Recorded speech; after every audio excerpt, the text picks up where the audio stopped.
John Rhys Davis here, Salah in Indiana Jones, and Gimli in Lord of the Rings. Give 'em hell, 3 guys and a flick. Ladies and gentlemen, please take your seats. The show is about to begin. There are no 2 words in the English language more harmful than good job.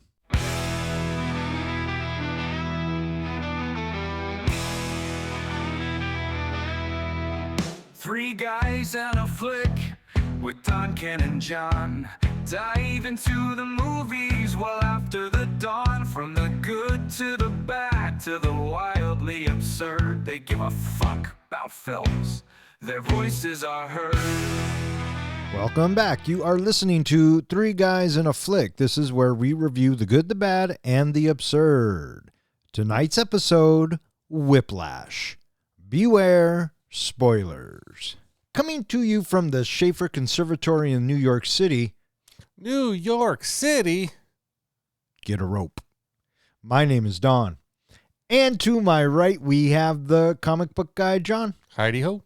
And to my left, we have the professor, Ken. Hello, everybody. How you guys doing tonight? I'm doing pretty good. John, how you doing tonight? I'm feeling a little scared after watching this movie. There was a lot of angry people. Just one, really. Well, but he was pretty fucking angry. Sort of 2. Who?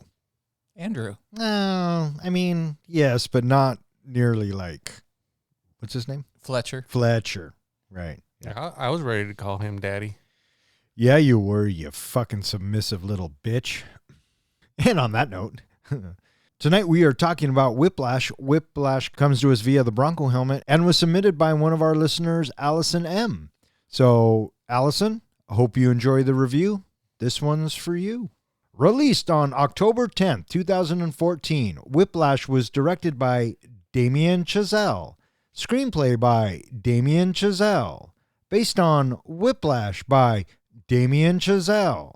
And it stars Miles Teller, J.K. Simmons, Paul Reiser, and a bunch of other band kids. How'd this movie do, Don? This movie was made for a modest $3 million and brought in $49 million. I read somewhere that regarding the budget of this film, and the box office, it was one of the lowest movies to ever be nominated for an Academy Award. Yeah, I believe it. I mean, $3 million, this is very much a dramatic take, and there's not a lot of flash or, anything that I would think that would cost more. It's dialogue driven. Yeah, and the locations are pretty simple, so to make this movie for $3 million, that's pretty good. The year that it came out, it only made $5.9 million in the box office. And then it got nominated and right? Well, yeah, but that was the following year. And it's curious. Every once in a while, we get a movie that we review where, for whatever reason, it has a small box office release. And so this is an example of that. This had been in the theaters for a total of 12 weeks. And in week number 6, it was at its high point, 419 theaters. You look at any of the top 10 grossing movies, 3,000 theaters, 2,000 theaters, maybe even 1,000 theaters. But, during its high point, 400 theaters, that's it? Odd. The first week, it only had 6. And in the last week that it was out, it was in 81 theaters. Yeah. Paltry. Why studios choose to do this is curious. It's got to be money driven, but it wasn't backed up against any powerhouses by any stretch of the imagination. This is an October movie, and October movies, that's the opposite of your summer blockbuster, and it's certainly released earlier than Oscar considered movies. Right. So I don't know why some theaters, or why some productions have such a limited box office release. Yeah, it all comes down to the numbers and the bean counters over in Hollywood.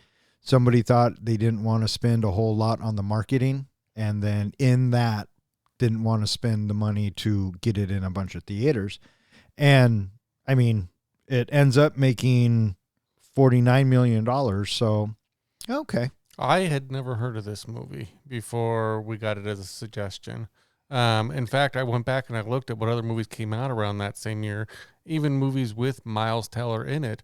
He was in Divergent, I think, that same year. So that's where I know him from. I never had heard of Whiplash. Oh, yeah. Yeah, I saw it way back when. Yeah. I did not see it in the theater. It was something that I came about with word of mouth, which is what makes this movie compelling, because this is all about word of mouth. This having its limited theatrical release. So even though it's in like 60 theaters one week, 80 theaters another week, it's in the top 25 pretty consistently in those first 6-7 weeks, which means that it had very strong word of mouth. Yeah, absolutely it did. Did you see this movie in the theater? I did not. I caught this probably on HBO or something. I don't even think I rented it. Yeah, I there was a lot of hype when it came out, and the Oscar nominations and all of that, and it just got kind of really built up, and so I just kind of let it go by the wayside. And I remember watching it for the first time, going, it's all right. Really? Yeah. Odd. Why is that odd? Because I had a completely opposite reaction to it the first time that I saw it. What was your reaction when you saw it? Do you remember at the end of The Incredibles when the little kid on the trike sees Mr. Incredible performing a feat at the end? Uh-huh. And he's like, that was awesome. Uh-huh. So I'm watching it in the basement with a bunch of other people, and the movie goes to black, and then, it's quiet for just a moment, and I yell, that was fucking awesome! Odd. No, it's not, because this is an incredibly good movie. I can see it. I can see it as being very life-altering for the professor over there. I bet you that's why his teaching style with his kids are the way it is. Yeah, I can totally see that as well. I see those kids every time, tears streaming down their faces, running from the classroom. Yeah. It makes sense. So speaking of Oscars, this did get nominated for 5 Oscars. And out of those 5 Oscars, it got 3 of them. It got it for supporting actor, film editing, and sound mixing. And it was nominated for picture and adapted screenplay, but it lost to, for picture, it lost to Birdman, and then for screenplay, it lost to Imitation Game. The director, who was also the writer and all that, struggled to get the movie funded, so he ended up going with the idea of creating a short filmed version of it, showing it off at Sundance, having it do so well at Sundance, then he could get the investors to make the full-length movie. Huh. So it was a good idea. Yeah. I wonder how many people go that route. Probably a lot. You think so? Yeah. Lights Out did that. You remember that? Oh, yeah. Yeah. So A gem, people. Check out the Lights Out short. before you check out the movie, and actually you can skip the movie. And really, the only other thing this guy directs is La La Land, The First Man, and then a couple of miniseries. Oh, Babylon. What the fuck is... Oh, Babylon with Brad Pitt, right? Yeah. Yeah, okay. The only one of those I've seen was La La Land, and yeah, I mean, different podcast for a different time. He's been a pretty successful director. I had never heard of him before, but I also have been kind of saving myself from seeing La La Land yet. Wait, what? I have not seen La La Land because I figured I will wait until it is submitted to the bucket, until it's submitted to the helmet, and I will watch it then. You know it's a musical, right? Oh, yeah. Okay. I know. Sometimes I'm with you, Professor. I mean, yeah, I hear just you. slack-jawed. it's just one of those things, you just kind of got to save that, savor it for later. But I did read that he's been pretty successful. He's been nominated. His movies have been nominated for 26 Academy Awards, of which he's won 10. So that's not too bad for a director. Yeah, well, La La Land did pretty well at the Oscars. Didn't it win like 7 or something like that? I'm not sure, but it won a lot. But it didn't win Best Picture. Thanks, Warren Beatty. So, Babylon, La La Land, and Whiplash are directed, but he also wrote these. The other movie of note that he wrote, 10 Cloverfield Lane. Did you see it? Wait, is that the one where they're underground? Yeah, it's with John Goodman. Mm-hmm. Yeah. Yeah. I don't think I've seen all of it, but Yeah, I saw it. yeah. I remember liking that movie. I still like the original Cloverfield better. Oh yeah. All right, let's talk about this cast. Let's start with Miles Teller. What'd you guys think of Andrew Neiman? I've always struggled liking him. I don't know why. There's always just something that's bothered me. And maybe it's because the first time I was introduced to him was in the movie Divergent, where he plays a total dick throughout the whole movie. So every time I see him in a role, I see him as that same character. In this movie, he did, in my opinion, I thought he did okay. I don't think he really shined in this movie. Going from coming to that meek character up to, just being kind of almost the same like Fletcher. I felt Natalie Portman did it better in Black Swan. Okay. All right. What about you there, Guy? What'd you think of him? In Whiplash, Yeah. I thought he was great. I really think that he nailed that part. And I only know him from one other role, which is Maverick, Top Gun Maverick. I like this kid. I think he's a good actor. I liked him in this, and I will probably be the only person on the planet to say I didn't mind him as Reed Richards either. So I thought the character he played did go through a transformation and push to the limits, this, that, and the other, and I bought it coming from him. But he easily, and everybody in this film, easily gets outshined by J.K. Simmons. That's what I was exactly going to say is I feel like maybe my issues with him was because J.K. Simmons was just so amazing in this movie. He has over 200 acting credits, according to IMDb. The guy's been in a ton of work. He's got, right now, according to IMDb, 11 upcoming projects that he's currently in the process with. I believe it. Animation, games, all kinds of things. He's all over the place. He's just got that iconic voice that you can recognize from anything. Yeah. One of his upcoming projects that's in the completed stage is Batgirl, and he's playing Commissioner Gordon. So he gets to, he played Commissioner Gordon in Justice League, so that makes sense. Mm-hmm. Yeah, he gets to play Commissioner Gordon and J. Jonah Jameson. And that's the only other place I know him is in the Spider-Man universe. Really? Have you ever seen Invincible, the animated series on Amazon? No. Oh, you should check it out. He does the voice for Omni-Man, and it's just amazing. I just love that character. He even does it when they brought Omni-Man to the game Mortal Kombat 1. He brings his voice along with it. Sure.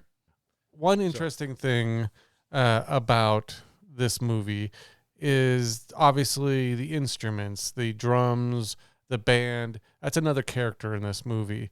I was fascinated to find out that Miles Teller played the drums himself.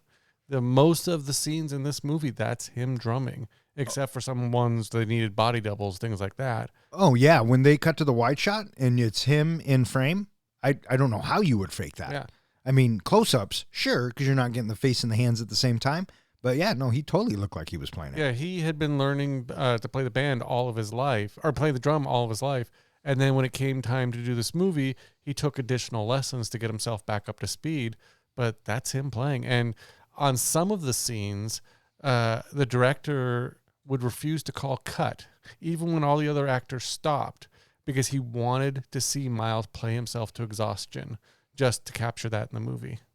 Yeah, well, it worked. Mm-hmm. I bought it. I bought that he was suffering and loving it at the same time. Yeah, he started playing drums when he was about 15, and he ended up getting the role. After he got the role, then he was taking 4-hour drumming lessons 3 days a week during the shoot and leading up to the shoot. Yeah, and so he plays like 99% of it. The only times that a double is used is for the overhead shots of some of the really fast work. On the soundtrack, at least 40% is him actually playing. One interesting style I thought in this movie that I don't recall seeing in another movie we have reviewed, at least recently, is the fact that they put Andrew in every single scene of the movie. He's in every frame? Not let me rephrase that. He's never off screen? No. Really? No, it's not that he's off screen. What he's saying is that the perspective that the audience is supposed to be is that we are with Andrew, and that's it. All the time. So sometimes you don't see him, but he's in the scene. Like he'll appear somewhere in the scene. Yeah, I didn't even notice that. Mm-hmm. Do you know where the inspiration for this movie came from? Did the director-writer have just a fucking prick for a teacher? Yeah, he basically said it was from witnessing when he was in band, a very aggressive and unruly kind of band teacher. Oh, yeah. His high school jazz conductor was very aggressive and abrasive. Huh. That didn't come across on screen at all. Is it about that time, Don? Why, yes, boys. It is about that time. Welcome to another edition of Master Movie Trivia. I am your reigning champ. You may call me the champ. I have compiled 5 questions and 5 questions only to test your knowledge of the movie we are reviewing. Each question could be worth multiple points, so if you know the answer, say it. And please wait until I finish each question. Question number 1. In Andrew's first class, what is the name of the song that the band warms up to? Chopsticks. Wrong. Whiplash. Wrong. His Caravan. very first... Huh? Caravan. Wrong. The very first class. Hot cross buns. Hot cross buns? I like that. But no. The correct answer is Billy Zane. Mm. Billy Zane. Question number 2. What endearing nickname does Fletcher give the trombone player? I thought it was some kind of gay reference. I can't remember what it was. No. I mean, there were gay references, but that was not one of them. Anybody? The answer is Elmer Fudd. Elmer Fudd. Elmer Fudd. Question number 3. What does Andrew's dad do for a living? He's a journalist. No, he's a teacher. He's a high school English teacher. He's a high school English teacher. Very good. What is the name of the song that Fletcher surprises Andrew with at the end of the film? Up swinging. Up swinging. I started with an A. I was way off. It was such a dick move too, right? Yeah, but we'll get there. And question number 5. What is the name of the jazz festival that Newman has a chance to play in at the end? JVC. JVC. Well done, boys. Well done. I believe the professor had a couple more. Oh, he kicked my ass. Okay, I didn't want to say that, but yeah. Congratulations to the professor. You are one step closer to movie immortality.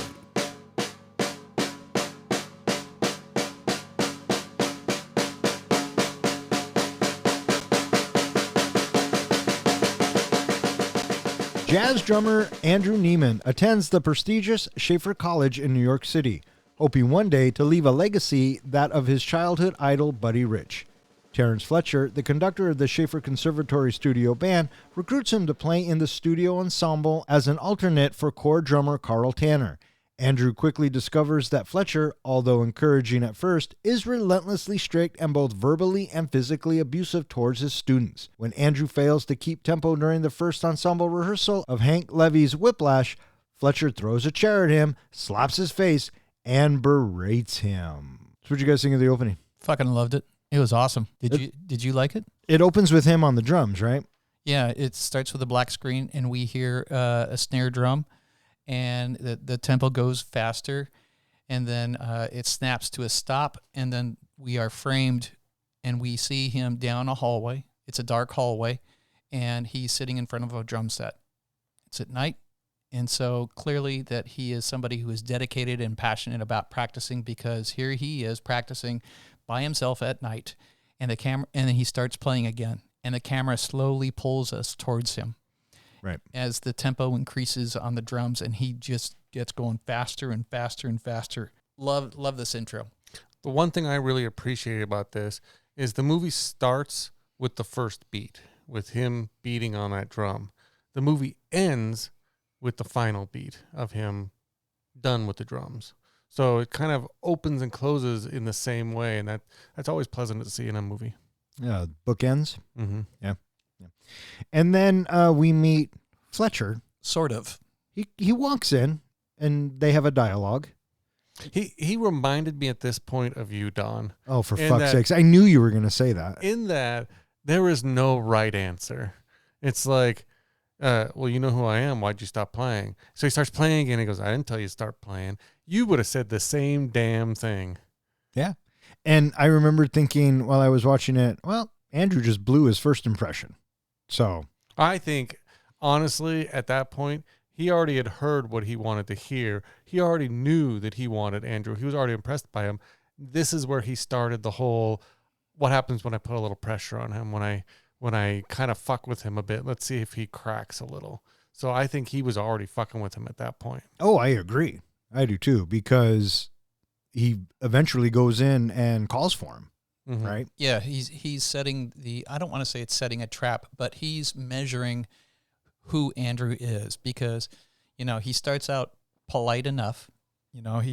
Andrew abruptly stops, and then he's like, no, just stay. And then from there, do you know who I am? He doesn't even introduce himself, right? He carries a presumption that his arrogance, if you will, is that he is one of the masters of this school for him to say that. Oh, he absolutely thinks that. He thinks his shit does not stink. And yeah, I kind of got a problem with that. Yeah. And so, as this goes, and then, why did you start playing? And then why did you stop playing? And he calls him like a wind up monkey. Right. And so, he goes back to playing only to hear the door slam that makes him stop. And he's thinking, oh man, I blew it. I love his little smile as the door opens again. He's like, oh, maybe a second chance. But Fletcher's just like, sorry, I forgot my jacket. Yeah, he comes in all peaches and cream. Oops-a-daisy. Forgot my jacket. Which is interesting, because didn't he just peek his face in the beginning? So when did he have time to hang up his jacket? Oh, we see him take his jacket off. Oh, Yes, do we we? do. Yeah. Mm-hmm. Yeah. And in the first 4 minutes, 15 seconds, this encapsulates pretty much the entire movie.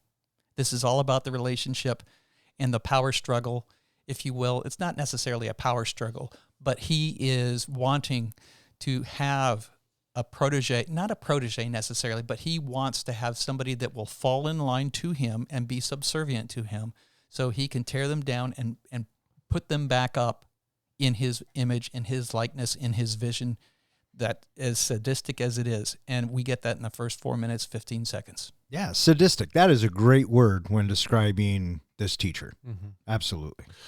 Did you catch the correlation of Buddy Rich? Of like when one of the first times we see Andrew, I think on the bus, he's listening to Buddy Rich. Mm-hmm. Buddy Rich was a drummer who was known for his anger and his tantrums and just explosive nature, which kind of foreshadows what's to come in this movie, being that this is Andrew, who Andrew looks up to, Buddy Rich. The interesting side story of Buddy Rich is he never went to school, he never had any formal training, and claimed in interviews he never practiced. So he was a complete opposite of Andrew. We do get a brief little montage of downtown city life. He's walking and he goes to the theater and he meets up with his dad. And so now we see that there is another character in Andrew's life that is going to be a subtle influence in his life during the time of this movie. We also see that he's got a crush on the little popcorn girl at the front counter. And I thought we get an insight into his personality when you see him putting the raisinets into the popcorn, taking it into his dad, and he's eating the popcorn. His dad's like, why aren't you eating the raisinets? I don't like the raisinets. I just eat around them, which kind of tells us that, Andrew's one of those guys who kind of tries to please people until later on when he starts to, focus more on himself. Sure. And he says to his dad, he saw me play today. And he kind of sort of shrugs it off. He doesn't know how he did. Right. And so then the next day, it's the first day of school type of thing. Andrew is sitting in class and the teacher, all right, let's get started. And they start playing. And then he sees a silhouette at the door. Like, who is that? Us, the audience, are being told that it's most likely Fletcher. Okay. But we don't know that, which leads him to be curious enough to seek out Fletcher's class. And so he goes down and he finds Fletcher's class and he hears them playing. And did Fletcher actually see him through the window? Because I didn't catch that part. I just saw him jump back and kind of run away. Oh, I'm sure he did. Yes. Okay. So the camera pans and we see the musicians playing, and the camera as we move from left to right, Fletcher comes into frame. And when Fletcher comes into frame, he is staring directly at Andrew, who's looking through the window. Yeah. So we're in class and they're starting to play, and Fletcher walks in. Oh, he doesn't walk in. Fletcher does not walk in. Fletcher, he bursts in. He's impertinently bursting through the doors. He takes over. Well, the yeah, other- because the he's other guy that. just backs off. Yeah, well, because he's that guy. Uh-huh. Yeah. And He walks right up to the teacher. He says, "May I?" mhm. It's like, I don't care what you're doing. I am in charge now. And the other teacher acquiesces and go ahead. Of course he does. And then he starts playing Andrew against that other guy to see who's the better drummer. Well, so he doesn't start with them, though. He starts with other students. Oh. He starts, I don't know if it's a trumpet player and then a trombone player and then a saxophone player. It's something like that. And a few seconds of each of About them. 3 seconds. And okay, that's enough. And then he gets his way over to the drummers. I just loved at the end of the whole Fletcher messing with them that the one guy thought he had been picked. And then he turns and he goes, no, Yeah. Andrew, No. Other drums. And then Andrew's like, what? And so Fletcher tells him, Room B16, tomorrow morning, 6 a.m. Now Don't be late. He says 6 a.m., but nobody shows up until 9 a.m. Was he just fucking with him? oh, hang on, we'll get there. So after this, he goes on his date, doesn't he? Or is that after this? I think he goes to ask her out. Oh, that's what it is. Yes, that's right. He goes to the theater to ask her out. And she says yes. And Not at first. She says, "Go away." because she's fucking with him, right? Yes, don't come back. Yeah. And that's fucked up too, but kind of cute. And then we cut to. Andrew, he wakes up at 6:03 a.m. So to get back to your question, he wakes up at 6:03. He doesn't get there until like 6:15, right? One could say that Fletcher showed up at 6 a.m. and he wasn't there and he left, right? That's the kind of teacher he is. Mm-hmm. If you're not here at 6 o'clock, like I told you, at 6:01, I'm gone. Or he never had any intention of showing up and knew, no one would be there until 9 o'clock. And I kind of lean toward that way because it's never mentioned that he was late. Well, my thought too, and you bring up a good point, is it felt kind of like Fight Club when they made people stand on the porch and wanted to see how long they'll stand for. Maybe this was another one of Fletcher's little tests of, I'm going to tell him 6 a.m. and see if he's still there at 9. I like that when everyone comes in, they wake him up because he's sleeping at the drums. And, we're only 15 minutes into the movie now. And this is where the heart of the movie is going to lie. This relationship between Andrew and Fletcher. And did you notice? You must have noticed because it's explicitly pointed out to us that, and it was strange that the students came in. They started coming in like at 3 minutes before 9, maybe, because everybody showed up right at the same time. Why are you showing up so close? Because at exactly 9 a.m. to the second, Fletcher opens the door. Yeah, because he is a punctual man. I learned a few things too. I didn't know. I mean, I knew you could do things to drums. I didn't know you could tune them by like a note.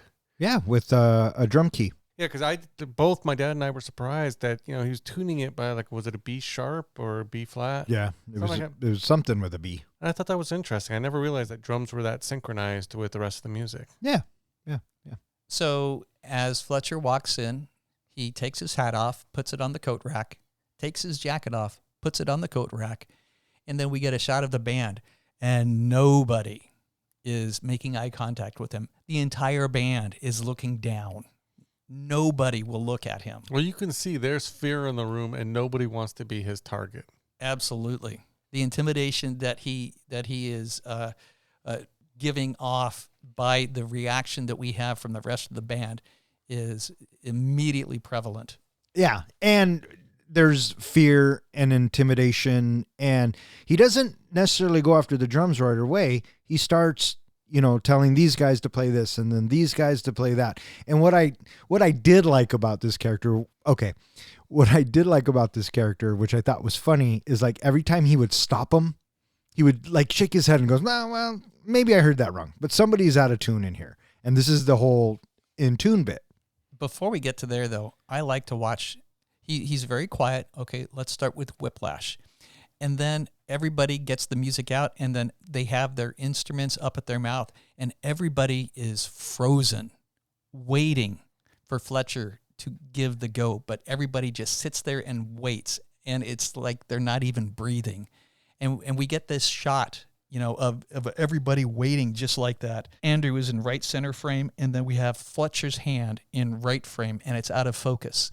And then it shifts focus from the two drummers to Fletcher's hand. Now his hand is in focus, and it moves so subtly. 1, 2, 3, 4. You can just the slightest nuance, and then everybody, bam, they kick in with the music. One of my thoughts at this point in the movie is looking at each person and how serious they are and how focused they are, is if each one has a similar story to Andrew, that at one time they were Andrew to Fletcher. Like he went and picked them, he basically brought them in, he broke them, and now this is who they are.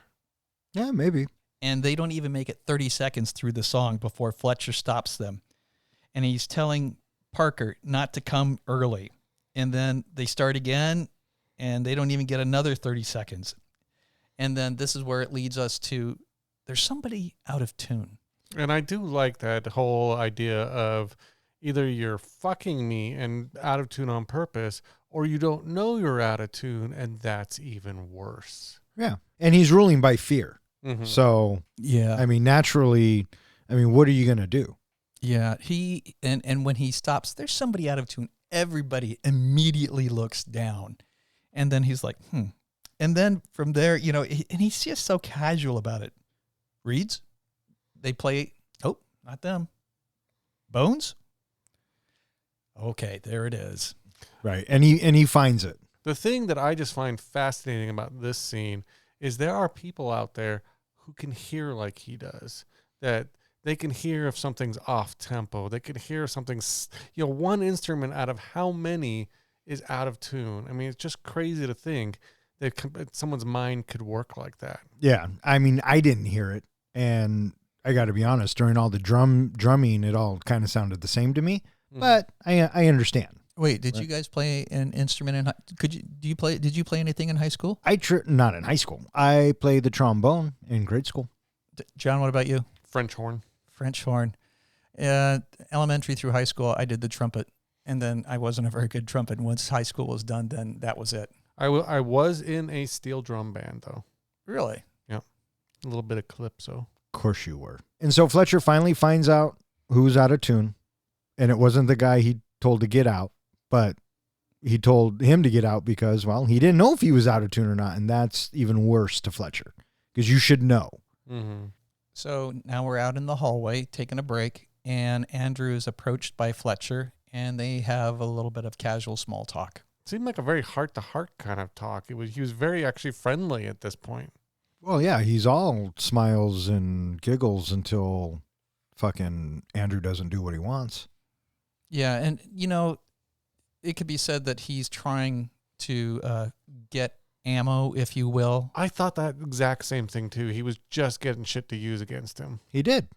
He did. But he absolutely did. But there's more to it than that. Is there? Yes, there is. Why? Because you are having somebody that is a manipulator and a controller. And in order to have a manipulator and a controller, you want to have somebody that is willing to follow you. And so Andrew didn't have to choose to reveal things about his family. And when Andrew does do that, and Fletcher is walking away, Andrew follows. And then when they stop and Fletcher puts his hand onto the wall, as he's doing this, he is subtly sizing up that Andrew is going to be somebody that will be doggedly following him regardless of how he is treated. This is the moment where Fletcher is starting to realize that Andrew is going to be somebody that is going to follow him through hell, potentially. And he preys on that. Yes. And yes, he does.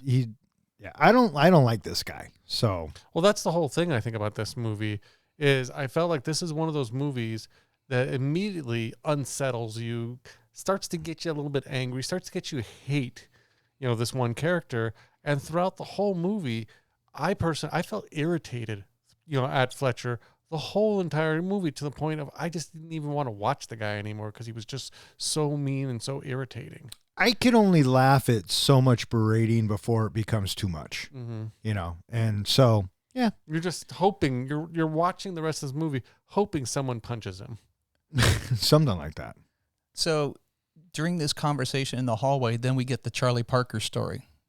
And the Charlie Parker symbol story is telling us, if you really want to get better, then, you got to be an asshole.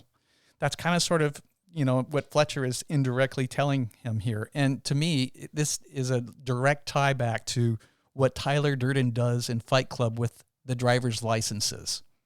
For him to be such an asshole in the hopes of making somebody better, he feels justified by doing that. Yeah. And I feel like that this is what Fletcher is like as well, that his means will justify the ends if he is able to create something great. Yeah. Sure. We find out later on in this movie that for Fletcher, he will never be a great musician. He will never be remembered for being great on a particular instrument.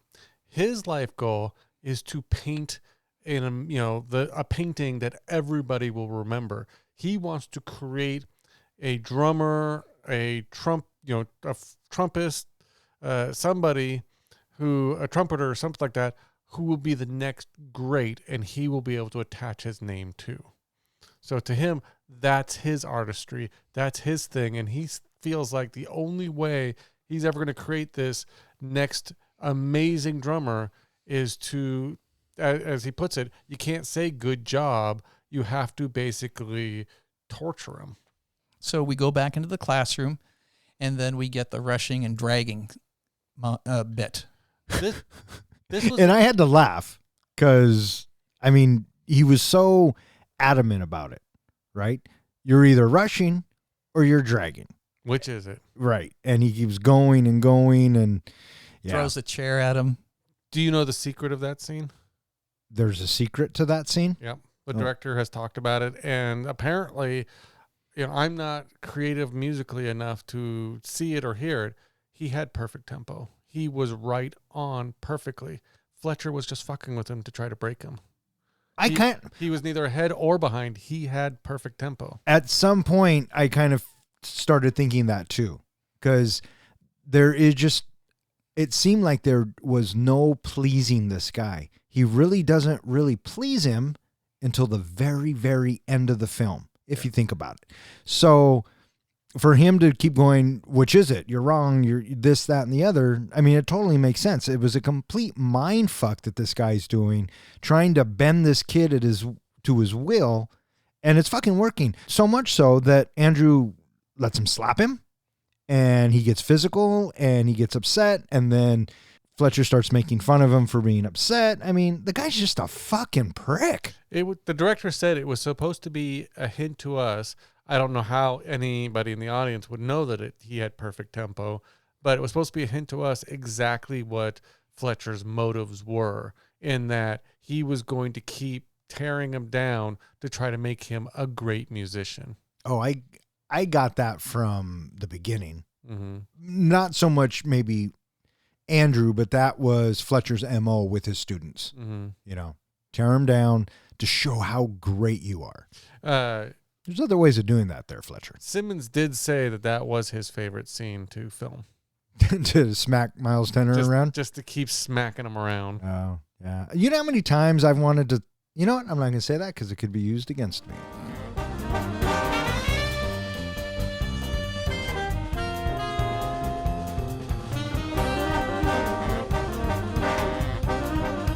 Determined to impress Fletcher, Andrew excessively practices, oftentimes until his hands blister and bleed. After their first set at a jazz competition, Andrew misplaces Tanner's sheet music. Tanner cannot play without the sheets, so Andrew replaces him to successfully perform Whiplash from memory.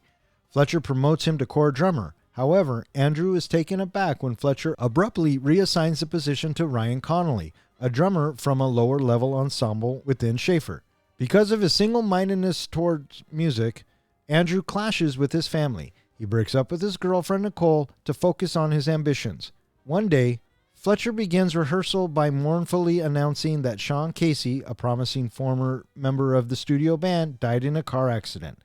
Fletcher then pushes the 3 drummers to play at a faster tempo on Caravan, keeping the band for a grueling 5-hour practice before Andrew earns back the core position.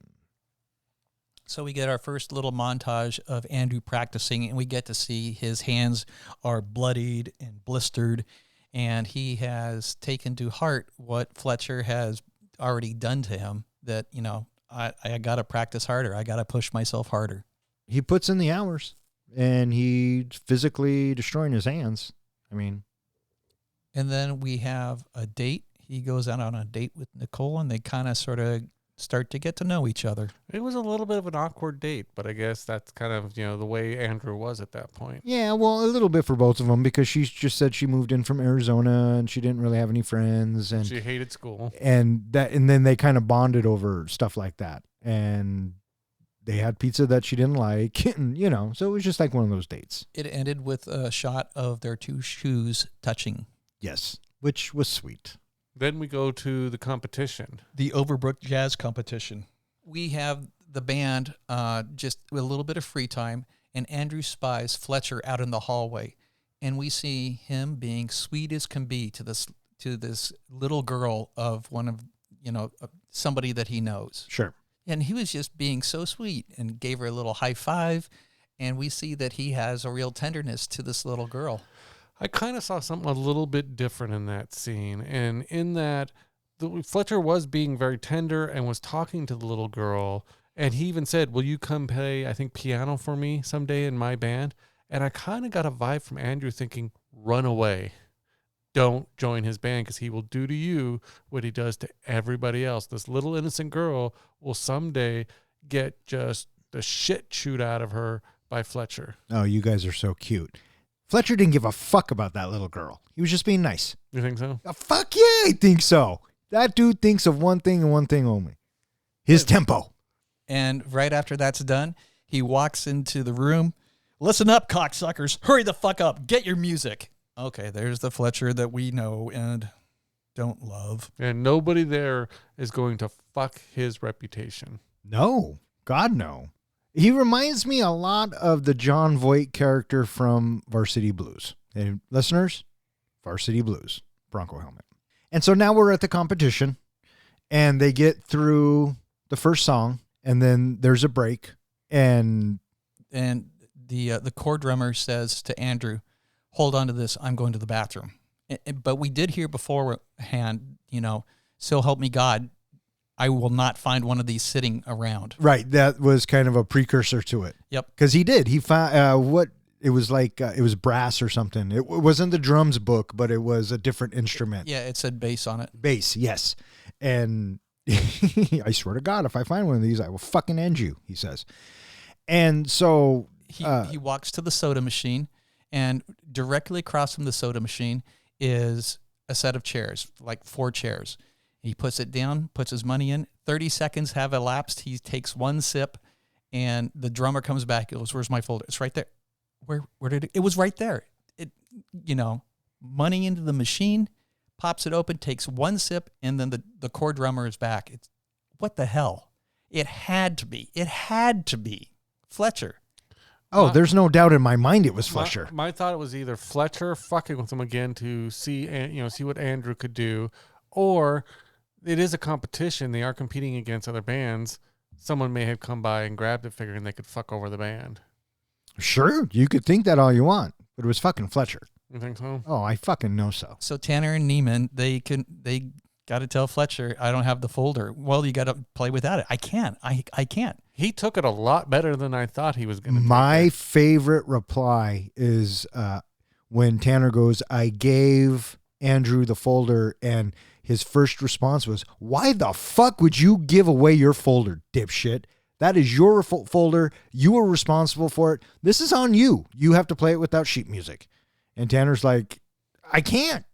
You know, come on, dude. We've talked about this. I have to have the visual whatever. But here's my thought is Fletcher keeps going off repeatedly, and he does this a couple times in the movie, where he says, don't fuck with my reputation, that, this is, I want perfection, all of that. And here he knows this guy's fucked. And he's like, just play it without sheet music. You think that would be the last thing he'd want that guy to do? He'd be digging through and finding some other way for him to have that music. No way. No, No not this way. guy. He wasn't going to fuck over and lose the competition because of this one guy. He wants to make people grow. He wants to stretch people beyond their abilities. Yeah. Mm. In a weird, sadistic kind of way. Yeah. And so Neiman says, I can play it. I can play it by memory. And you just knew Tanner was like, fuck you, dude. You totally stole my fucking book. You're totally fucking me over for this spot. So they go out and they play. And then the next thing we hear, and in first place, Schaefer Conservatory. And Fletcher's reputation is still intact. I have to admit, it was kind of around this point that I started to have some Black Swan vibes. And I thought maybe Andrew is going to get pushed so far that maybe he's going to start to have a little bit of split personality. And I thought maybe he, his little Tyler Durden, his little alternate character stole the book to purposely fuck over Fletcher. So the next day he comes into class and people are immediately, giving him the cold shoulder. Don't touch my folder. Don't touch my shit. Do not touch this set. Yeah. We have Fletcher come in. Tanner, what are you doing? Oh, because he's sitting at the kit? Yeah. Yeah. So and he tells him, get the fuck out of the chair. You're no longer the core drummer. And then just to turn the screws a little bit more, the last thing he says to Tanner is, don't forget to turn Neiman's pages. Yes. Yeah. Well, that's what you get for losing your fucking book. You get demoted, you get kicked out. You already knew this dude was a prick. So it didn't matter what you said. So now we have Andrew, and he's visiting his dad. And then we have this little dinner party thing with the family. I thought Andrew's comebacks were pretty priceless. Oh my gosh, yes. Because here's this dad who's dad and mom bragging about their kids, how great they are. And what was one of them? Oh, he comments about them playing AAA football. It's not even double A or single A. And then one of the kids says something to him. You think Carlton football is a joke? Come play with us. 4 words you will never hear from the NFL. That's exactly where I was going. Yeah. So obviously he's a bit upset. He feels like nobody takes him seriously. They don't take the music thing or art, if you will, as serious as it is. Well, and they're more sports. I get it that they don't understand him. They don't understand what level he's trying to achieve. When he says Buddy Rich, they think, oh, that's just another drummer. They don't understand that he's supposed to be a legend in drumming. Right. They're not giving the arts the credit it deserves. Because where he's at in this prestigious school, it's like he's one step from the NFL, and here they are going gaga over a guy in AAA football. They are their sons too. Yeah. So, naturally gaga. So the next day, rehearsal wraps up. And after rehearsal wraps up, Fletcher, he calls Andrew over for just a second. And he's, hey, I'm going to let Connolly have a shot at the seat. And it turns out that Connolly got the sheet music that morning. And Andrew is picking up the sheet music right now. It was a little bit before this, or maybe right around here, that it really clicked with me that obviously Fletcher was now focusing on Andrew and saw something in Andrew and wanted to push Andrew farther. So I knew right away when he brought Connolly in, that was just to fuck with Andrew. I didn't ever think that he saw something in Connolly. That's how I took it as well. And so Fletcher, he listens to Andrew for like 3 seconds. Not quite my tempo. And so let's go with Connolly now. And Connolly's like, hey, do you mind? Because, he didn't bring sticks. So he has to give him his sticks, yeah. And Fletcher gives off the slightest facial micro expression of a smirk at that moment. You can just barely see it. I knew from jump Connolly was brought in just to fuck with him. And that does say another thing about Fletcher. Fletcher treats people like crap, but he also is willing just to use people. This Connolly probably thought he had a chance, at this big band, and that he was a really good drummer and someone that Fletcher was, eyeing and all that. And really, he was just using him to fuck with Andrew. Yeah. Yeah, and so Connolly, he plays for 5 seconds, and just like that, he loses the core seat, and now we go to this handheld camera. Fletcher has now toppled Andrew's confidence again, and he gets a phone call at the same time, and Fletcher's clearly distraught, and he goes into his office, and he demands to get the seat back, and Fletcher just leaves it with, "You need to earn it." Yeah, well, first he says, now's not the fucking time, guy. And you got to give it to Andrew a little bit. He's really the only one that we've seen talk back to Fletcher this entire time. Maybe because all of the other ones are so subservient that they just don't care anymore, or they're just more focused on their careers and what's going on. But yeah, this is one of the bits where we get Andrew standing up for himself. Did you notice, though, when he starts showing some backbone and starts standing up to Fletcher, he actually makes more progress with Fletcher each time? Oh, yeah, because he's growing. Mm-hmm. He's growing. And there's supposed to be a 9 p.m. rehearsal on this same day as well. So after this, now we have it. We cut to Andrew, and he's saying to Nicole that this is why he doesn't think that we should be together. Speech.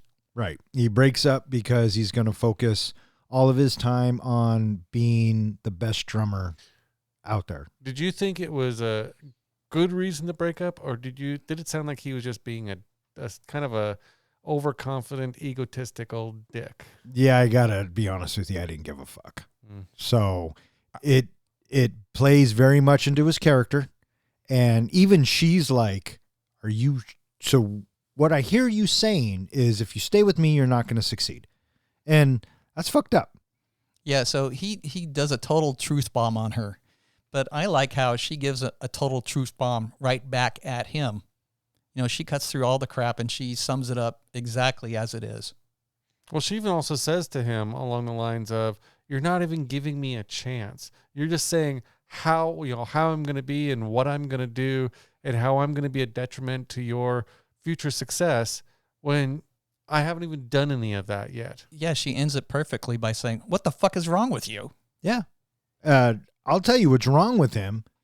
Fucking Fletcher. That's what's fucking wrong with him. Mm-hmm. Skewing his outlook on the world. There was an interview with the director who talked about Andrew's choices in life. When he chooses the drums, he is giving up his humanity. He has no humanity, no care for the outside world, no care for his family, no care for anything. It's just the drums. And later on in the movie, when he gives up the drums, you start to see his humanity return. So the big question then comes at the end of the movie when it's left up a little bit, which way did he go? Did he choose humanity or did he choose the drums?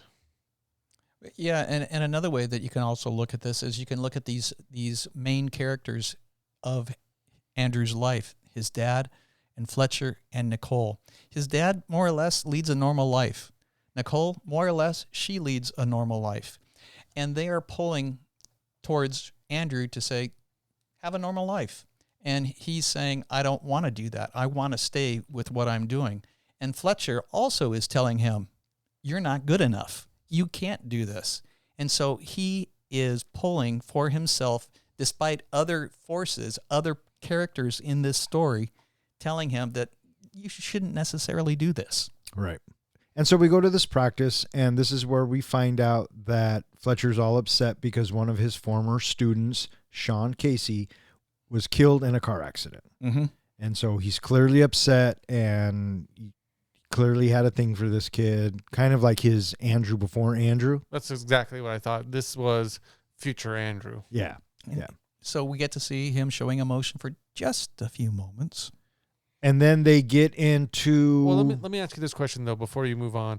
At any point, did you really buy that the kid died in a car accident? We didn't have any reason to believe otherwise. I didn't buy it for a sec. The way he kind of looked when he said the word car accident, I was convinced right from the start this kid killed himself under the pressure. Yeah, I thought that too. And then they say car accident, and I went, that's convenient. But that's about as far as I got. Yeah. I figured this was, again, looking at foreshadowing, this was if Andrew keeps traveling down the road he's going and keeps continuing on with Fletcher, he's going to end up just like this kid. Yeah, he almost does. So rehearsal resumes. They get 3 seconds in, and then Fletcher cuts it off. That's not quite right, Conley. I'd like to try Neiman on this. And then we get this another micro facial expression from Neiman of a smirk. And then we have Fletcher come back with, maybe now is the time for Neiman to earn the part. 2 seconds later. Nope, guess not. Yep. And so now this is the bit where we start transitioning between all three drummers. Yeah, and so, but I like in Tanner. And then how does he respond with Tanner? Motherfucker! Yeah. He, this bit went on a bit long. And so. And you notice all the blood keeps gathering on the drum, and this teacher, Fletcher, isn't even reacting to the blood. Well, why would he?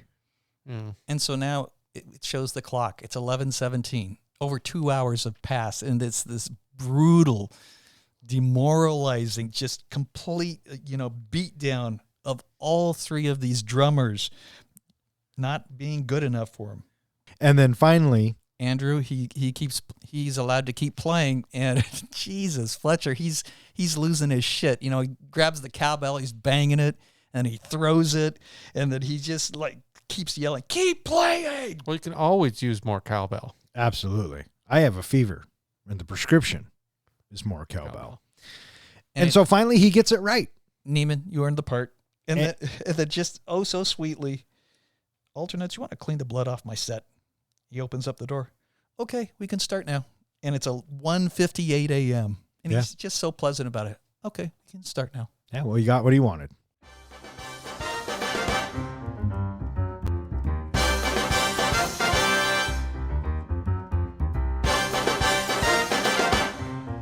On the way to the next competition, Andrew's bus gets a flat tire. He rents a car but arrives late and forgets his sticks at the rental office. After Fletcher reluctantly agrees to wait, Andrew races back and retrieves them, but his car is hit by a truck on the way back. Heavily injured, he crawls from the wreckage and runs to the theater, arriving bloodied and weak just as the ensemble enters the stage.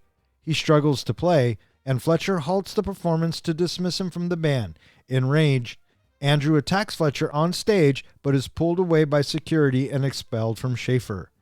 At his father's request, Andrew meets a lawyer representing the parents of the late Sean Casey, who was not in a car accident, but in reality hanged himself after suffering depression and anxiety allegedly inflicted by Fletcher's abuse. Casey's parents want Fletcher held accountable, and Andrew reluctantly agrees to testify anonymously, leading Schaefer to terminate Fletcher. After that rehearsal, that marathon rehearsal ends, I like the camera work that we get as he comes outside.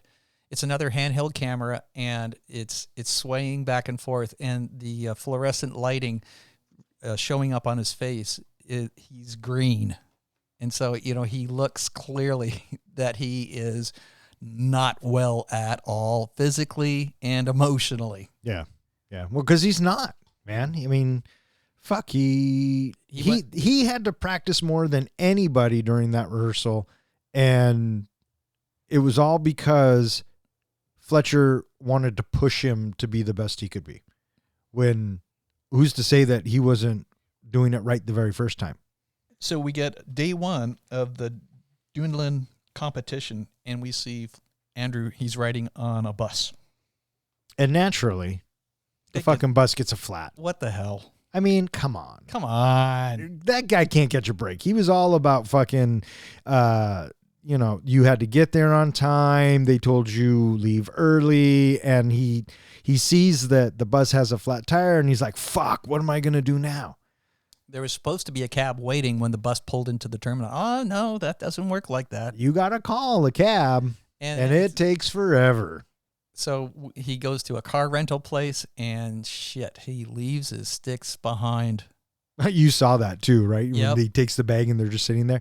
My first thought in this whole bit was, A, he's not old enough to rent a fucking car. I was just say that you have to be 25 to rent a car. That's right. And I mean, I get being in a rush and being all fucking freaked out about that, but there's your fucking sticks, man. He's obsessed with drumming. That is his whole thing. And he's obsessed with, you know, basically cleaning Fletcher's taint. I mean, he is obsessed with pleasing that man. There's no way he would basically even put down those drumsticks. Right. So he goes to the competition and Fletcher's like, you're Connolly- fucking killing me, guy. Connolly's playing. I've already given your part away. Yeah. You don't even have, if you're a fucking drummer, wear your sticks. And that's when he's like, fuck. And he comes right back with, like, fucking hell, he's playing my part. Yeah. What did you just say to me? That was a good bit because he's being tested. Mhm. But ultimately, you know, Fletcher's going to get the best. And that was quite the argument they had. Well, this is where I was kind of surprised by the outcome of the argument was, you know, he's going back and forth with him. And he's like, fuck no, you're not having the part. And at the very end, he goes, okay, it's your part. This bit where he has to go back and get the drumsticks, I like how before he left to get to the competition in the first time, it told us on the GPS that it was like 6 or 9 minutes away. And now he's got 15 minutes, Something like that. something like that. And every time they cut and he's at a different location, they show the clock. And I thought that was pretty good. And on his way back, talk about Euro fuck moments. When he's on the phone and you see the car coming, but he doesn't see it. It was a truck. You kind of brace for the impact as well. But he fucking gets smashed. And then I thought to myself, that's why they don't let anyone under 25 rent a car. And so after the accident, he climbs out from under the car and God damn it, he's got to get to the fucking... Well, you hear the truck driver kind of vaguely saying behind him, you have to settle down. You have to sit down. You have to lay down. You know, you're hurt. You okay? And all that stuff. And he's like, I got to get to the thing. Yeah. Well, he ignores him and he runs in and he gets there. The last possible second, the band is being introduced as he kicks Connolly out of the seat. And I'm surprised covered not in more blood. people were like, what the fuck is wrong with you? Because you're right. He was covered in blood and just got in the accident. And he looks down at his hands. He's shaking and he begins. And of course, he does not perform. He's trying to play through the pain. Well, I assumed right away he had a concussion. And so he was, you know, probably on the verge of either passing out or, you know, nausea or something. He was going to lose it. He was not going to make it through the entire performance. Yeah, no way. And this, No way. And this all stems from the fear he has of not performing for Fletcher. He ends up dropping a stick, and Fletcher comes over. What the fuck? Well, he had said to him before he went to get his sticks, don't you fuck me in this. I mean, I guess he kind of did because Fletcher stops the performance. You're done. And Neiman gets up and fucking tackles him. He apparently, in real life, broke a couple of Cracked. Simmons's cracked his ribs. 2 ribs. on the tackle. Yeah, well, that was a sweet tackle. And naturally, you know, security comes and gets him, blah, blah, blah. And he gets expelled. Yeah, so the next scene that we have, it's kind of sort of a back and forth. It's Dad and the lawyer, and it's brought to the audiences. It's revealed to the audience that Sean Casey hangs himself, and he was suffering from anxiety and depression. And so the family is poor, and they don't want to file a lawsuit, but they don't want to see Fletcher continuing to teach. And so we have Dad and the lawyer once again tugging at Neiman to, you need to make this stop. Fletcher needs to stop doing this. Did you get the impression that he was just staring off into space and kind of in his own world, and you kind of hear the people talking around him and saying things of what he needs to do, but he, you know, now that he's lost drumming, he just doesn't even give a crap about anything. He just, whatever you guys want to do, I'll do it. Yeah, because he says, just tell me what to say. yeah, and so we cut back and forth to his dorm room, and it's revealed in a letter that he has been dismissed from the university, and we see him starting to pack stuff up, throw stuff away, and then just tell me what to say. Right.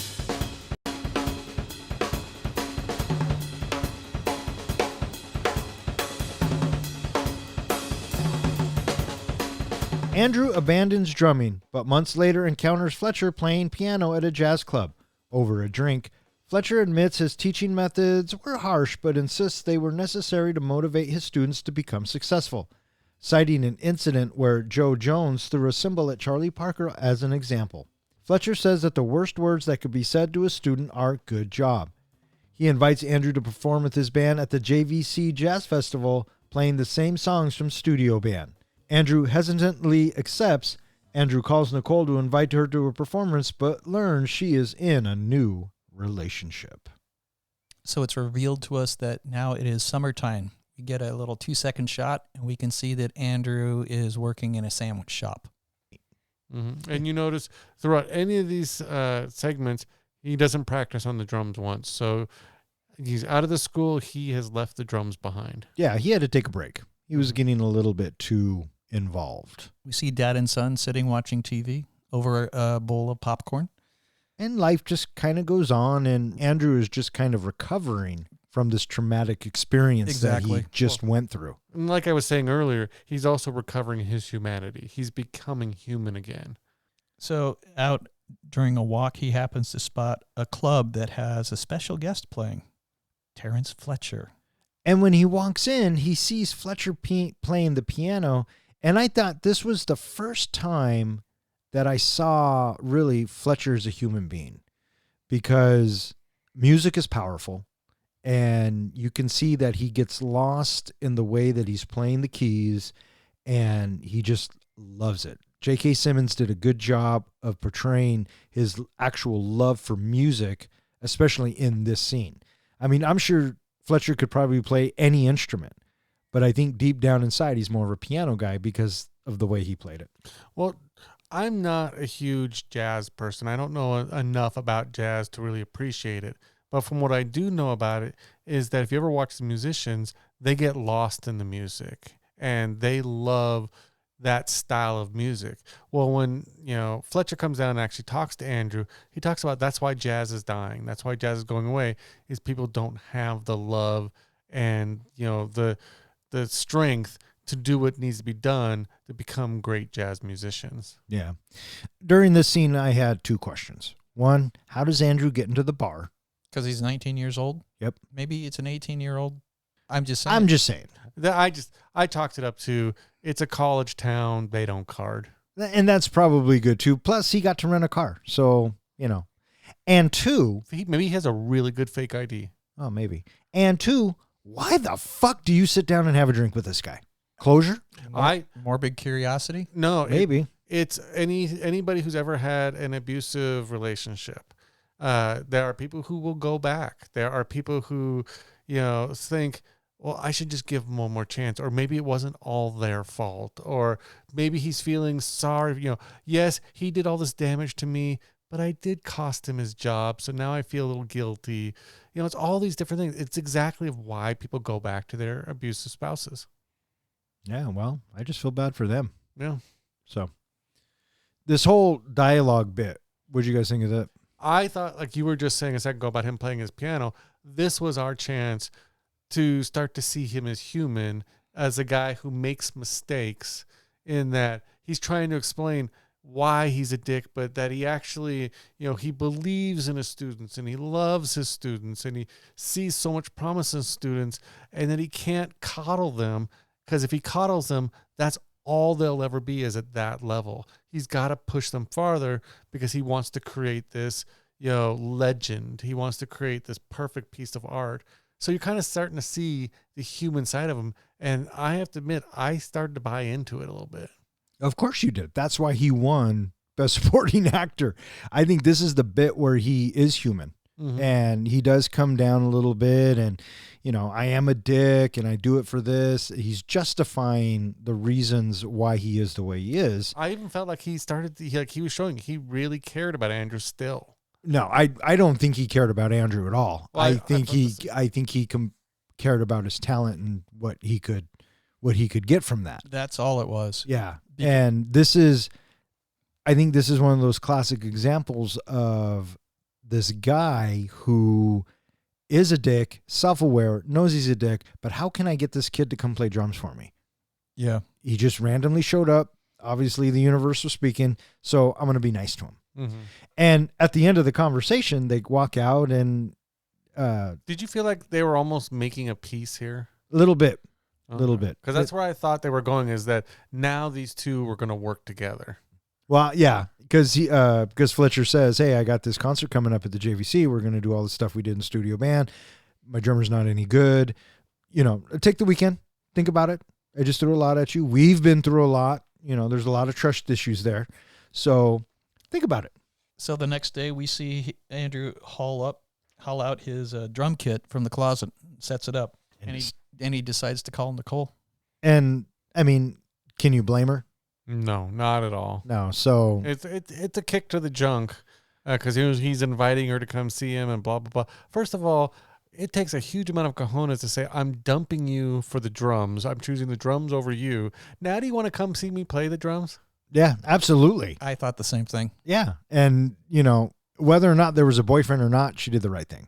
Yeah. So, but I don't doubt that there was. I'm sure she did have a boyfriend. I mean, she grows up to be Supergirl, for God's sake. Yeah. Just right after this movie. Was it? Yep. Yeah.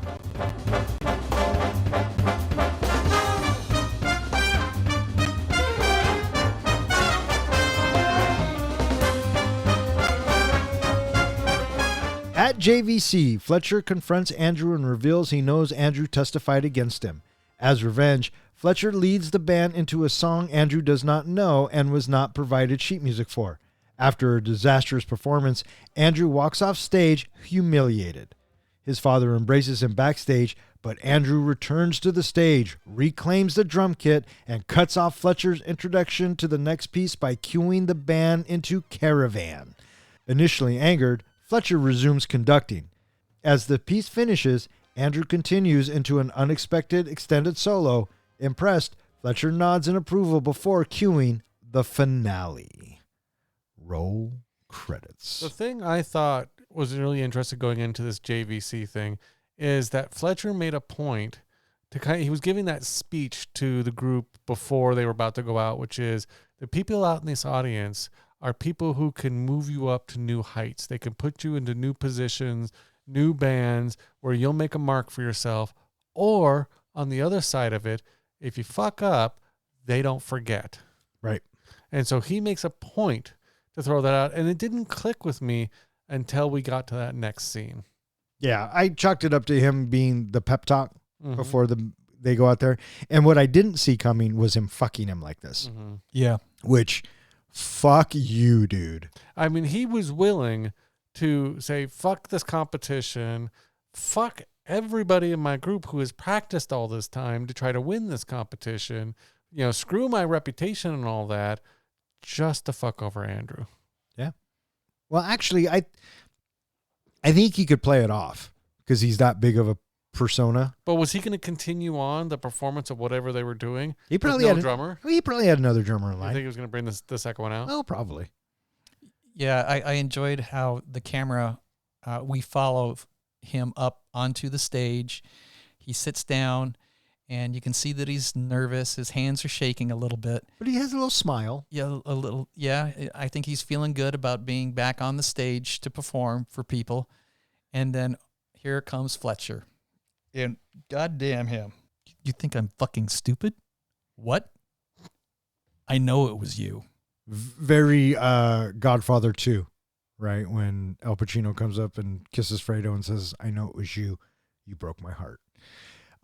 So Andrew's tripping. He's looking around seeing everybody else has different music. And then... well, not yet. It's not until he fucking announces it. Yeah, Fletcher goes up to the microphone, introduces himself and the band, and then he says, we got a brand new tune. We have a brand new tune, and it just came out, and it's called Upswingin'. And that's the proverbial needle across the record. Right, the record scratch. Yep. And that's when everybody starts pulling out their sheet music, and Andrew's like, what the fuck? He is forced to play it cold. Yes. And hey, God bless him, he tries. And he has to play by feel and improvisation. And it's not working very well. And even the band members are like, dude, what the fuck are you doing? I know, they keep saying that. And then when they're all said and done, you could even hear the crowd just kind of slowly, lightly clap. Yeah, it took him a minute to clap. Yeah. The bassist is like, what the fuck are you doing? Yeah. And then you see the trombone player look over at him, and then you get the bassist, looking at him again. Come on, man. And then now the other band members, they're all staring at him now. Yeah. And then when it's finally over with, the audience, they applaud very weakly. Yes. Yes. And Fletcher, yeah, I guess maybe you don't have it. and That's the coldest thing to say to him. well, it was revenge, Mm-hmm. right? Because you got me fucking fired, guy. Here now, I just humiliated you in front of all these people that can make shit happen for you. So And they Well will done. remember. yeah, and they will remember. He gets up and he leaves, and there's Dad right there to greet him with a big hug.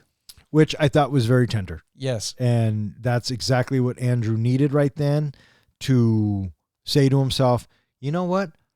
Fuck that guy. I'm not going to let him win. Did you expect Andrew to turn around? Because I didn't expect him to turn around and come back to the stage. Yeah, that was not the finale. I thought maybe he'd come out. If he did come back out, he would just call Fletcher out, or he would say something, or he would do so. I didn't expect him to get right back on the drums and just start playing. Yeah. Something big had to happen. They weren't going to leave his story like yeah, this. because right after he hugs his dad, and we get a shot of Fletcher, and we can see that Fletcher is very satisfied in the revenge that he has just exacted on Neiman. Right. Yeah, but you notice the dad was ready to lead him out the door. He tried to. What when are you doing? You don't have to do this. Yeah. And And Andrew's like, no, Pop, I do. and so I do have to do he this. goes back and he sits down. Curiously enough, though, the seat was empty. There was no drummer there. Well, maybe they hadn't got there yet. Maybe. So, and as Fletcher's about to introduce the next tune, He says it's going to be a slow one, but he's cut off by Neiman. and he starts the fucking drums.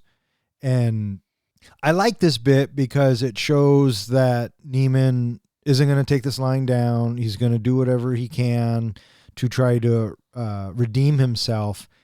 But for me, this bit was about 5 minutes too long. Just over and over and over and over again. There are bits in this that I do like. As soon as he starts drumming, Fletcher comes over and goes, Andrew, what are you doing, man? Like, what he just did to him never happened. He was just talking to him like, what the fuck? He wasn't upset. He was just he was like, what the fuck? And my favorite bit in this is when he looks at the bass player and he says, I'll cue you.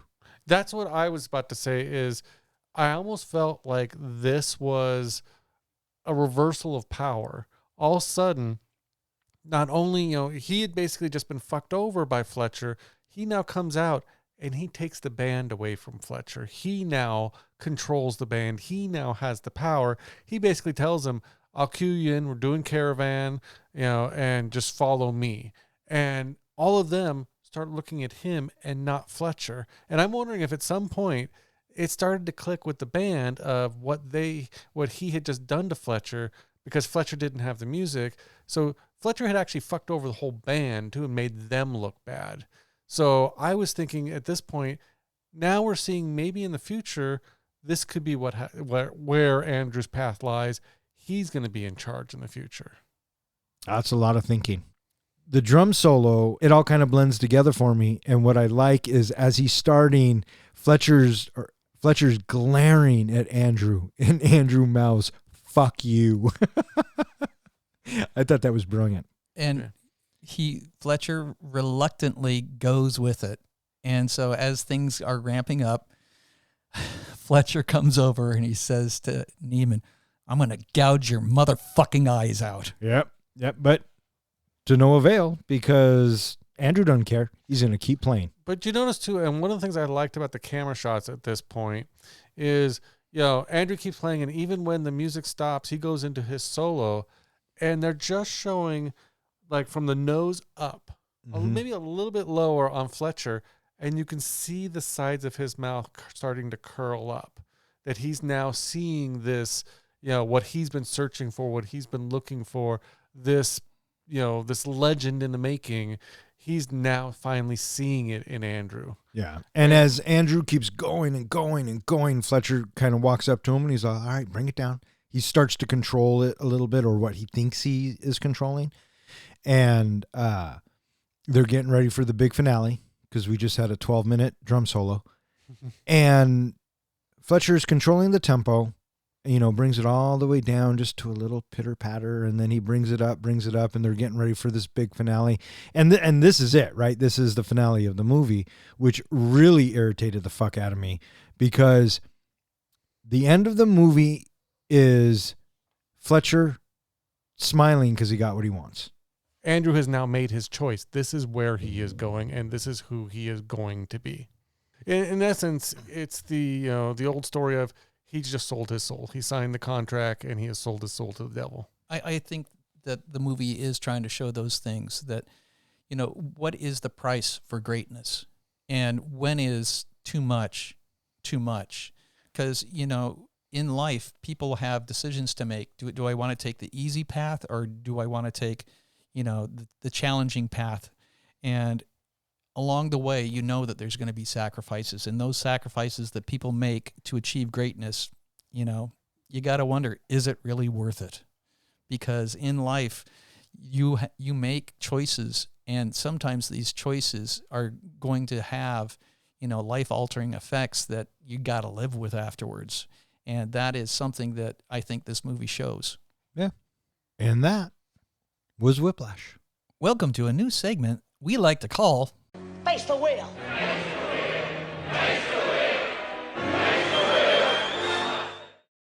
The premise is simple. I will spin the wheel, and whatever category comes up, John and Don will apply it to the movie that we are reviewing. Once they have presented their idea to me, I will decide this week's winner of the wheel.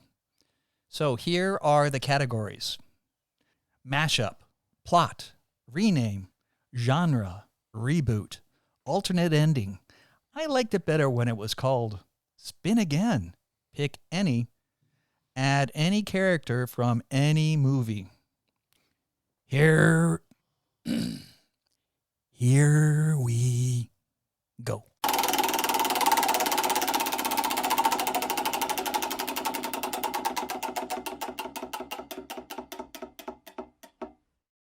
Genre. Well, for me, this would just be an easy one. We're going to turn it straight into a musical. I knew it. And Andrew is going to sing about his feelings and his struggles. And Fletcher is going to be all about hard rock and rap and fuck you, little boy. Interesting. I was kind of picturing Fletcher singing all of his insults. That's what I was. That's what I'm thinking. That's kind of funny. thinking. Yeah. It's going to be like trash metal of just Sure. destroying him. Yeah, I like that. Whiplash as a musical. That's funny. I'm going to turn this one into a horror film, and Fletcher is kind of like a Patrick Bateman. And so every time someone doesn't have his tempo, they might disappear. And they might be stored in his basement somewhere until Andrew figures it out. And then he has to solve the crimes and make it to the competition on time to win.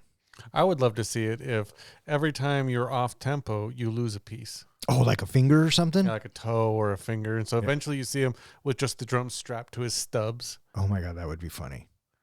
I know, such quality work. Well, you spent all of what, 10 seconds with it? Come on. Yeah. Well, So I feel like we're selling it to the guy who's going to give us the money. yeah, more or less, it's a glorified elevator pitch. Mm-hmm. All right, so John has a musical, and Don, what was your genre? Horror. That's right. It was originally supposed to be a psychological thriller. thanks. You said that already. I know. Go I on. said it again. I think that John was strong, and Don, you were not as strong until John helped out and gave it a little bit more flavor. And with that... What, was I not at his tempo? And so with that, I think this week, listeners, the point is going to go to Don. Oh, with the assist from John? So basically, fuck you. Fuck you very much. All right. You know what? I will fucking take it. And that Yeah, you will. and that concludes this week's... Face the wheel.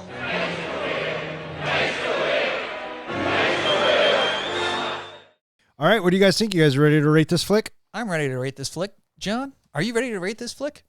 Not Not quite my tempo. Easy.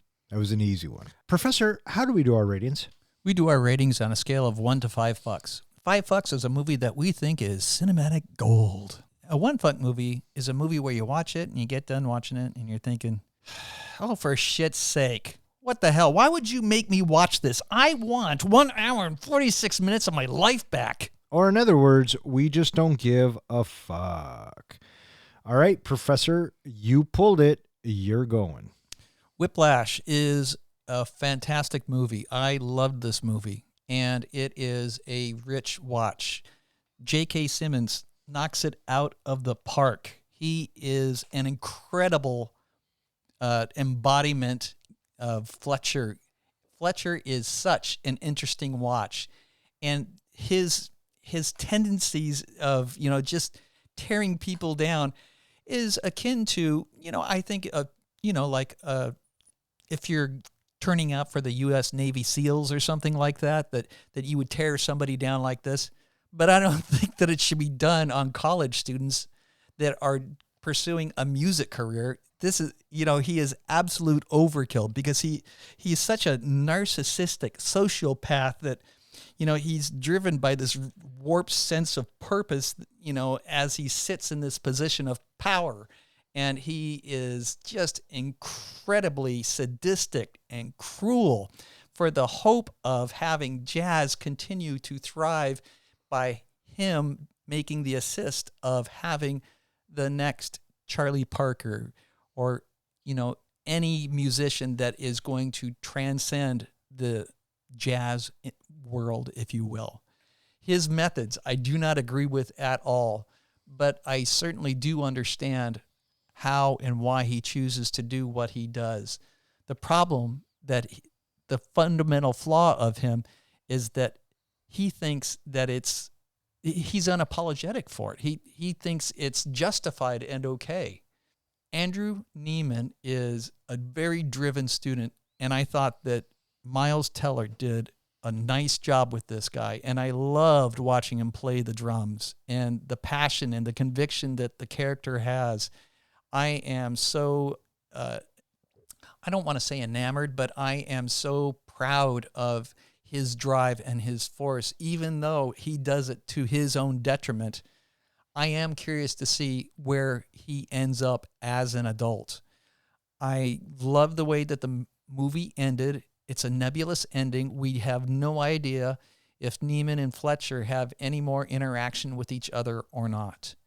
And I think that having that being ambiguous like that makes it good because it will have people talking about it after the movie is over with. Oh, what do you think? What do you think? And that's what you want to have in a good movie.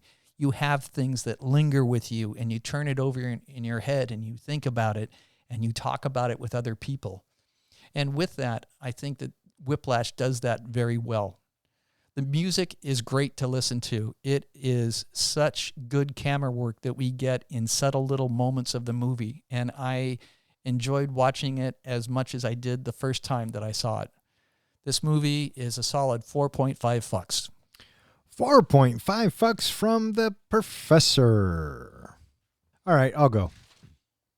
You go next. Thanks, buddy. Whiplash was a decent film. It was put together very well. The camera shots were good. The score was good. I like jazz music, and I like the way it was. But for me, it was a bit long. The drum stuff, I mean, yeah, it was cool to watch, and Miles Teller did a great job. But at the end of the day, I think I found myself laughing at all the insults. So I don't know what that says about me. But at some point, as an audience member, it was just too much. And I get what he was doing. I get what he was trying to do. And I don't know, I can think of other ways to occupy my time than watch something like this. J.K. Simmons was phenomenal. And the fact that he made me dislike him as much as I do, that's acting. So that alone, J.K. Simmons alone gets 2.5 from me. But as an entire film, I'm not in a quick hurry to watch this again. I didn't really get anything out of it except that I guess if you're abusive enough, you can knock someone down and build them back up. And, maybe that's what's wrong with the world today. Who knows? So for me, I'm giving Whiplash 2.75 fucks.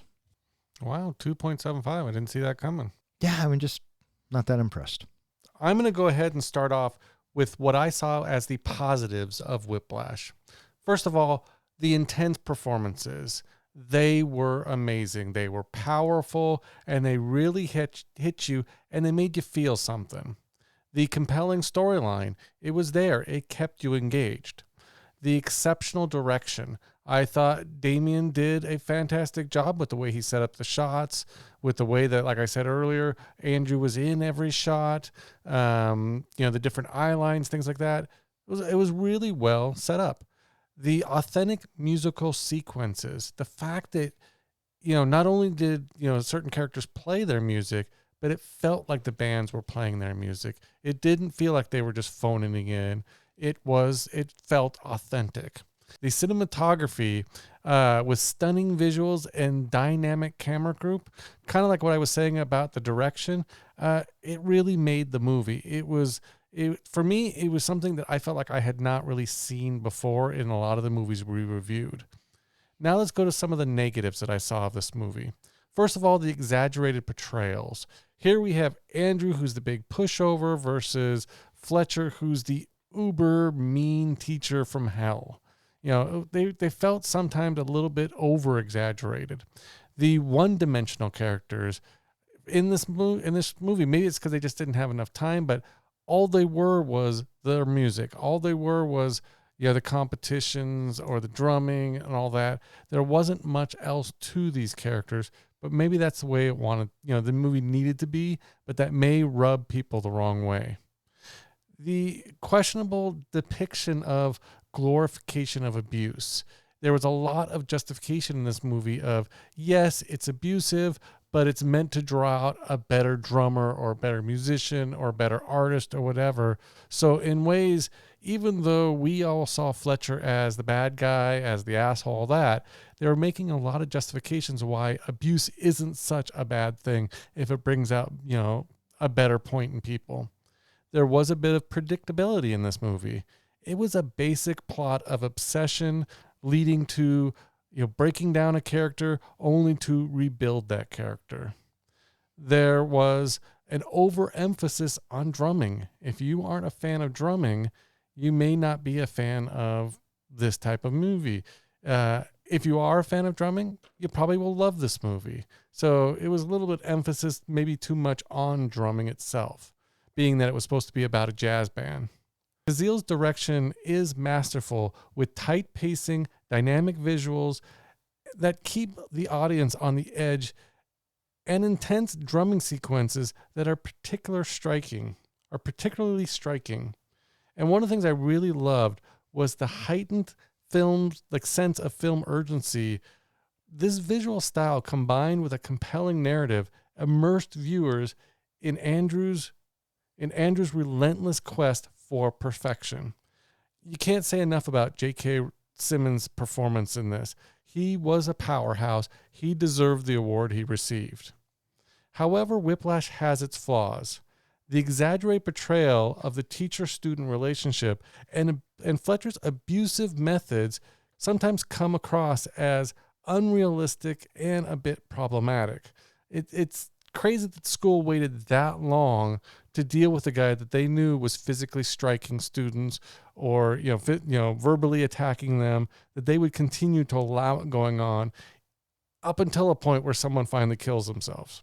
But the best thing about this movie is that it makes you feel uncomfortable, it makes you irritated, and it makes you possibly angry.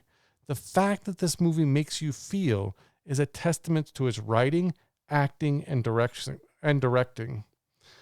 So while not my typically type of movie, and I often found it slow in many parts, I cannot deny it was very well crafted. So after hearing all that, Don, what is your prediction that my rating is going to be? 3 fucks. Is that your final answer? 3 fucks. Okay. It's for those reasons I'm giving Whiplash 3 solid fucks. That's a bingo. Back on track. Got it wrong last week. Well, I should have got it right, but I got it wrong last week, but I got it right this week. With 4.5 fucks from the professor, 3 fucks from the comic book guy, and 2.75 fucks from myself, that gives Whiplash an average of 3.4 fucks, which now puts it in the 19th spot, tied with Tango and Cash, Tremors, Ocean's 12, Barbarian, Summer School, and It Chapters 1 and 2. It is slightly better than Airplane, Scarface, and The Greatest Showman. And it is slightly worse than Big Trouble in Little China, Heat, Peter Butter Falcon, Little Miss Sunshine, Free Guy, Monty Python and the Holy Grail, and Devotion. So there you have it, boys. So there you go. All right, that is going to wrap it up for this episode of 3 Guys in a Flick. If you would like to know which movie we're going to be reviewing next, please check out the website. And speaking of which, hey, John, where can they find us? I guess I should probably do my job and tell you guys where you can find us. You can always find us at our website, 3guysinaflick.com, where we go ahead and post all of our show notes, all of our podcasts, and anything else we feel like putting there. You can also find a web form there that you can submit a movie you would like us to review next. You can find us at all of social media and anywhere that hosts podcasts. And while you're listening to our podcast, go ahead and give us a review. Go ahead and give us a comment. We would love to hear from you and incorporate you more into our show. I just want to thank Allison again for throwing Whiplash into the Bronco helmet. We had fun watching it and reviewing it. I hope you had fun listening to it. And if you disagree with anything that we've said, primarily myself, let us know in the comments and let us know what you thought. I also want to thank anyone else who listens and who has suggested a movie. If you keep listening, we'll keep recording. For 3 Guys in a Flick, I'm Don. I'm John. And I'm Ken. Thanks for listening.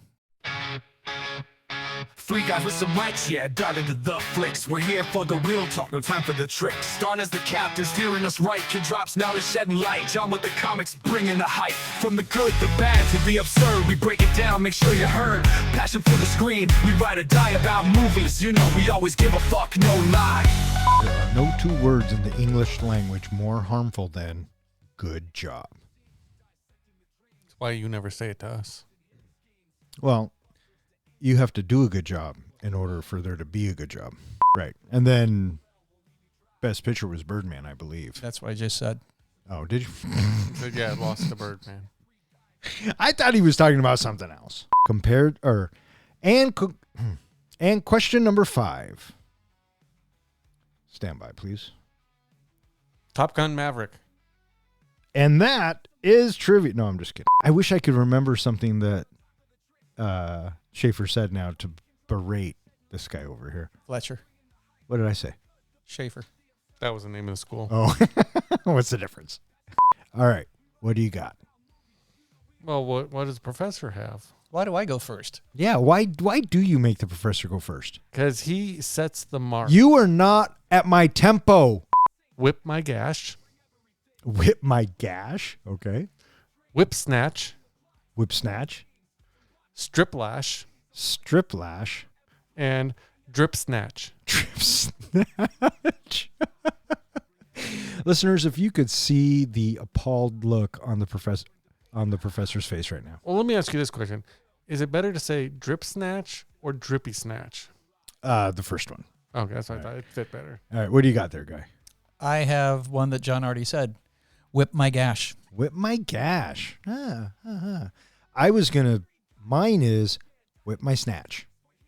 So, and I only had the one. So, not bad. Not bad, boys. We're all kind of on the same page. Kind of. Yeah, there's a lot of whipping. So we're at your tempo. No, you're not at my fucking tempo. Were we dragging? Were we ahead or were we dragging? Or were we rushing? Why the fuck are you asking me? You don't know the difference between whether you're dragging or rushing? Answer me. Yes, I do. And what were you? I was rushing. Get the fuck out of here until you can figure it out. What about you? Were you dragging or rushing? I'm always dragging you down. Yes, you fucking are. You're fucking killing me, Smalls.